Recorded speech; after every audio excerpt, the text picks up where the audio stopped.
right on to Tony Romo. Great throw. Tony Romo digging into a bag of tricks. Tony Romo kept that baby alive for a long time. And that's just Tony Romo. Great play by Tony Romo. Romo with the perfect strike. Miss this game when we're done playing one day.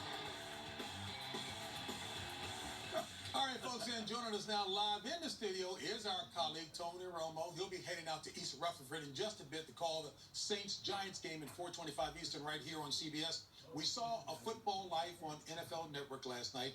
Awfully good profile of you. Now, you guys have something in common. Bill Parcells, who he says tough love gave him the twitch whenever he won't. What was Bill Parcells' impact? Let me say this. We both had that in common, so we got yelled at a lot, and you just got to take it. But one thing he said to me before the start of a game, 1984, first game, I'm walking out of the locker room, and Tony, you know this. He said to me, Sims, if you don't throw at least 2 interceptions a day, you're not taking enough chances. And I said, I can take care of that. But why would he say it?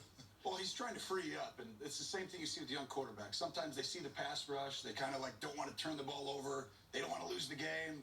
So the coach telling you that kind of lets you say, let it go, I trust you, and you're allowed to do that. Like all these young quarterbacks, I told this to Josh Allen last week, I said, let it go, throw 2 picks. Right. No one complains when a rookie throws 2 picks in his first season in a game. It's part of the process. You know, you're down in Dallas right now. Are they saying let it go to Dak Prescott? What? And you know, this is the same offense I think that you were in. Yeah. What are the issues with Dallas right now? 30th in the league right now in offense.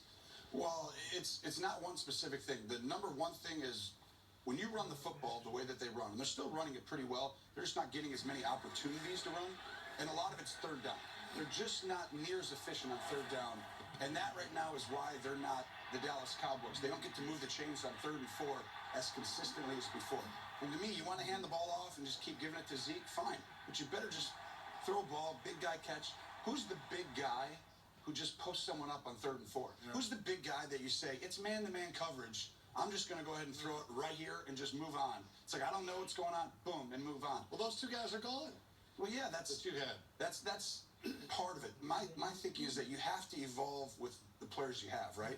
To run the same system now is kind of just not realistic from a efficiency standpoint. You need to figure out what the talent or what they're good at, each guy, and then let's tailor the offense more to that. You know, they have a lot of little guys who have speed. They do have some speed on that team. How do you get these guys moving east and west, and then east-west, now around? Right. There's many different ways to do it. The old vertical game down the sideline, that's not who they are right now, and I think they're kind of doing a little bit of everything, and none of it's no real identity. They're trying to figure out who they are, trying to figure out their identity, like you're saying, Coach. But, Tony, forget about the scheme. Forget about the players for a second. I want people at home to go inside the mind of a quarterback that loses 2 guys like that. I was there when Dante Culpepper had to play without Randy Moss. I was there when Matt Stafford had to play without Calvin Johnson, whether it's due to injury or them being on the sideline for whatever reason. What are you doing as a quarterback? If Dak Prescott is going to each game, because I've seen times where you had to basically say, I'm going to do more. And then there's quarterbacks that take the other side and say, I'm going to do less. So what is your opinion of Dak? Is less more, or should he go out there and shoulder responsibility and say, you know what, I'm going to win this game, even if it has me going outside of the game plan? Well, you do whatever it takes to win the game. Nothing else really matters. I mean, I feel like what you really have to do as a quarterback, if you find that a player can't do something, I stop going to that guy in that situation. He's shown me that this isn't allowed. Fine. I start moving through, going through the next guy, and what I'm going to find is the guy that I can consistently count on to really either be in the spot or to catch a tough contested catch and just keep doing that over and over. And I'm going to move them around. I'm going to get them different spots. I'm going to be like, move down 2 steps so that way they don't know from your split that you're going to run a slant again here. You're like, okay. Coach comes over, why'd you do that? Quarterback told me. Okay, good job. Here's one all the time. Here's a couple things, a couple hypotheticals for you. This week, Jerry Jones said, well, our team looks like the Rams. I don't know what he's hallucinating or what he's on right now, but they don't look like the Rams. Hypothetical for you. Jerry Jones comes to you because I heard this week you gave an interview. You're totally healthy, right? You feel good? Jerry Jones comes to you and says, 2 years, I don't know, $60 million. Would you consider it? Would you consider it? 65. 65. Okay. At 60, you know, it's just, you just made too much. So, but here's the thing. You're going to watch Drew Brees today, who's older than you are, I believe. Yeah. And he is actually completing 80% of his passes right now. Do you think that you could actually go back out there and play and do the same thing he's doing? Well, what happens when you're older, it's really not the reason why guys leave the game, and you guys know this, as you get older, a lot of the time, is the hits, the body, and things of that nature. As far as the mind, the game gets easier the older you get. As long as you can still throw the football, this is why Brady, this is why Favre, a lot of players who played really late into their career could do it. They throw such a good football, like it's piercing, that as they get a little bit slower and Father Time slowly creeps in, it's really not noticeable to the natural eye because they throw it so well.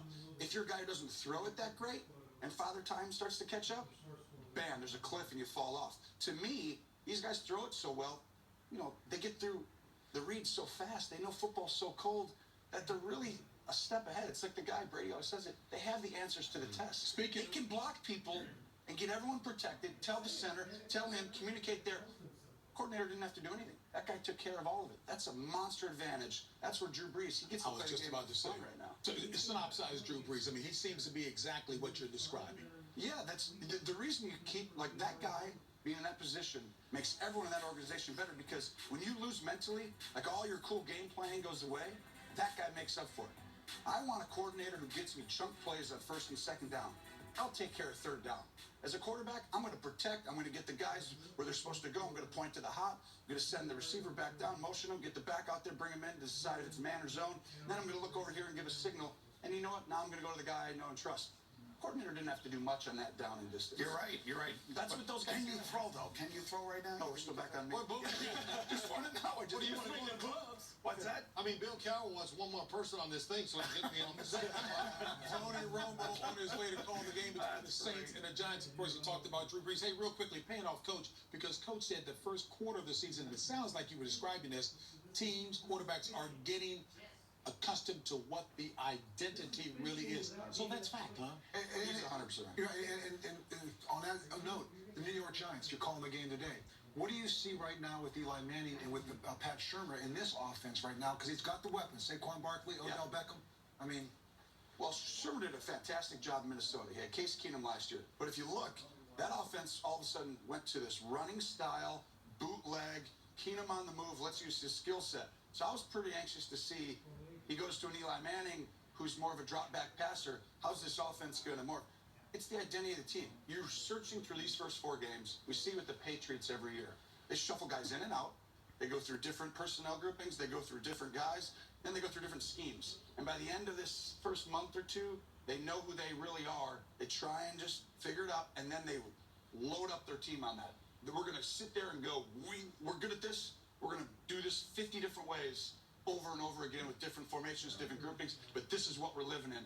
And that's how you do it. That's football, you know, from a coach's. I'm going to call it a performance drink. Love your commercial where you pick up the phone and said, he doesn't work here anymore, but he's working here with CBS. As a matter of fact, he's on his way out to call the game, 4:25 Eastern. It'll be the Saints and Drew Brees at the New York Giants. We will be listening and watching Tony Romo in the booth with Jim Nance for our 4:25 game coming up right here on CBS. Tony, thank you so very much. Back with more after this break here on CBS.